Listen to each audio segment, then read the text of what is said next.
آنسو بہت خاص ہوتے ہیں۔ ہم اکثر مسکرا تو کسی بھی بات پر دیتے ہیں، مگر آنسو بڑے سنبھال کر رکھتے ہیں۔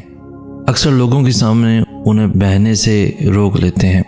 ہر شخص کو ہم اپنے آنسو نہیں دکھاتے کیونکہ وہ اتنا خاص نہیں ہوتا، مگر یہ آنسو ہم اپنے رب کے سامنے نہ تو روکتے ہیں نہ روک سکتے ہیں۔ اس کی بارگاہ میں حاضر ہو کر اپنا سر اس کے آگے جھکا کر ہم جو آنسو بہاتے ہیں وہ کسی اور کے آگے بہہ ہی نہیں سکتے۔ ہمارے آنسو انسانوں کے لیے بے زبان ہوتے ہیں، مگر ہمارے پروردگار کے آگے یہی آنسو ساری داستان بیان کر دیتے ہیں، کیونکہ جیسے یہ آنسو خاص ہیں نا، اس کی محبت بھی اتنی ہی خاص ہے، بے لوث بے حد محبت۔ معاملات اللہ کے سپرد کر دینے والوں کو پھر اپنے فیصلوں پہ کبھی افسوس نہیں ہوتا۔ دکھ حد سے بڑھتا ہے تو راتوں کی نیند اڑ جاتی ہے، پھر وقت تہجد آنکھ بھلے سو جائے پر دل نہیں سوتا۔ کوئی تو بات ہے جو بس پردہ ہوئی ہے، ورنہ بلا وجہ تو کوئی بھی شخص سجدے میں گر کر زار زار نہیں روتا۔ نصیب کے بچھڑے اکثر مل جاتے ہیں، مگر جو اپنی مرضی سے رخصت ہو جائے وہ پھر واپس کبھی نہیں لوٹتا۔ انسان کے دل سے شروع ہوتا ہے بندگی کا ہر راستہ۔ دل دکھانے والوں پر وہ اپنی محبت کا دروازہ نہیں کھولتا۔ اللہ کی محبت انسان کو ہر طلب سے پاک کر دیتی ہے، پھر وہ اپنی عبادت کو تسبیح کے دانوں میں نہیں پیروتا۔ اس کی رضامندی کے سامنے نصیب بے بس ہو جاتا ہے۔ وہ تو بس کون کہتا ہے، وہ ہونے یا نہ ہونے کا نہیں سوچتا۔ تمہاری اللہ سے یہ دوری ہی تمہیں بے سکون رکھتی ہے۔ تم بھول جاتے ہو اسے، پر وہ تمہیں کبھی نہیں بھولتا۔ قبولیت کا انداز مختلف ہے بس اس کا، وہ یا تو دل بدل دیتا ہے یا من پسند راہ کھول دیتا ہے۔ وہ معاف کر دیتا ہے، وہ تھام لیتا ہے، وہ عرش تک پہنچ جانے والی دعائیں واپس نہیں موڑتا۔ زندگی میں ہر شخص تمہیں تمہارا خیر خواہ نہیں ملے گا۔ جہاں لوگ تمہارے ہنر کو تالیوں سے سراہیں گے، وہیں کچھ لوگ تمہارے ہنر کو میلا بھی کریں گے۔ ہر شخص تمہیں ایک جیسا نہیں ملے گا۔ کوئی تمہاری ذرا سی بات پہ تمہیں چھوڑ کر آگے بڑھ جائے گا، اور کوئی تمہارے ساتھ ہی رکا رہے گا۔ کوئی تمہاری کامیابی کے موقع پہ تمہیں حسد کی نگاہ سے دیکھے گا، اور کوئی تمہاری بلندیوں پہ رشک کرے گا۔ کوئی تمہیں ساری کائنات کے سامنے سارے عیبوں سمیت بے پردہ کر دے گا، اور کوئی ان سبھی عیبوں کو سمیٹ کر تمہیں اپنی آغوش میں چھپا لے گا۔ تمہارا واسطہ ہر قسم کے انسان سے پڑے گا۔ یہ تمہارا نصیب ہے، لیکن فیصلے کا اختیار اللہ نے تمہیں دیا ہے۔ یہ اب تم پر ہے کہ تم خود کو کن لوگوں کے گرد رکھنا چاہتے ہو، تم کس کے رنگ میں رنگنا چاہتے ہو۔ خوشی اور غم کا انتخاب انسان خود کرتا ہے۔ اب تمہیں فیصلہ کرنا ہے کہ کس کی بات کو دل سے لگانا چاہتے ہو اور کس کی بات کو نظر انداز کرنا چاہتے ہو۔ مگر جہاں بھی جاؤ یہ ذہن نشین رکھنا کہ جو شخص جس طرح لوگوں کے سامنے تمہارا تعارف کرواتا ہے، وہ اس شخص کی اپنی ذات کی حقیقت ہے، تمہاری نہیں۔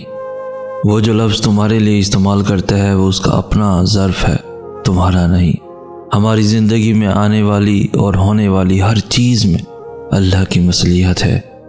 کسی کا زندگی میں آنا یا چلے جانا، راتوں کو اٹھ اٹھ کر رونا یا چین کی نیند سو جانا، ایک لمحے میں ہزاروں یادوں کا بننا اور اگلے ہی لمحے میں ان تمام یادوں کا بکھر جانا، یہ سب اللہ کی رضا سے ہے۔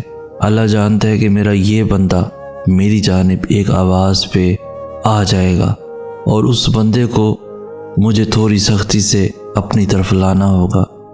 تبھی وہ ہمیں زندگی کی ایسی حقیقتوں سے ملواتا ہے کہ ہم ٹوٹ جاتے ہیں، پھر اس کی طرف بھاگے چلے جاتے ہیں، ٹھوکر پہ ٹھوکر اور بار بار گرنا۔ یہ چوٹیں پھر اللہ تک لے کر جاتی ہیں، اور لے جائیں بھی کیوں نہ، اس کی دسترس میں ہی تو بس ہر زخم کا مرہم ہے۔ وہ تو البصیر ہے، یعنی ہر چیز کو دیکھنے والا۔ وہ تمہارے ساتھ ہونے والی ہر زیادتی کو دیکھ رہا ہے، تمہارے ہر دکھ ہر تکلیف سے واقف ہے، اور وہ انصاف والا اور تم سے محبت کرنے والا بھی تو ہے۔ بس اپنے حالات اس کے حوالے کر دو اور بے فکر ہو جاؤ۔ کبھی کبھار تکلیف ایسی ملتی ہے کہ انسان اتنا تھک جاتا ہے کہ جائے نماز پر بھی کھڑے ہونے کی ہمت نہیں رہتی، بس پھر انسان یوں ہی چپ چاپ سجدے میں گر جاتا ہے، نہ کوئی گلہ کرتا ہے، نہ شکایت، نہ لڑتا ہے، نہ زبان سے کچھ بیان کرتا ہے، بس تب دل ایک ہی لفظ کہہ رہا ہوتا ہے، یا اللہ اب میں بہت تھک گیا ہوں، بہت زیادہ۔ بس پھر طویل سجدہ ہوتا ہے، آنسوؤں کا سلسلہ رواں ہوتا ہے اور تھکاوٹ سے چور جسم ہوتا ہے۔ جو تھک کر گر جاتا ہے اسے پھر اللہ اپنی آغوش میں چھپا لیتا ہے۔ دعا کے بعد انسان کی ملاقات انتظار سے ہوتی ہے۔ جب انسان ان چیزوں کا انتظار کرنا سیکھتا ہے جن کے بغیر سانس لینا بھی دشوار ہوتا ہے۔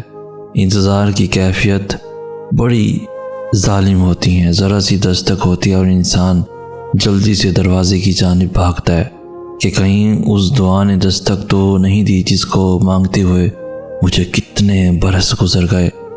کبھی کھڑکی سے باہر جھانکتا ہے تو کبھی رات بھر آسمانوں کو نم انتظار سے بھری نگاہوں سے تکتا رہتا ہے۔ پھر کبھی انتظار آنکھوں کے ذریعے بہنے لگتا ہے اور کبھی سسکیوں میں سنائی دینے لگتا ہے، مگر انسان اف تک نہیں کہتا۔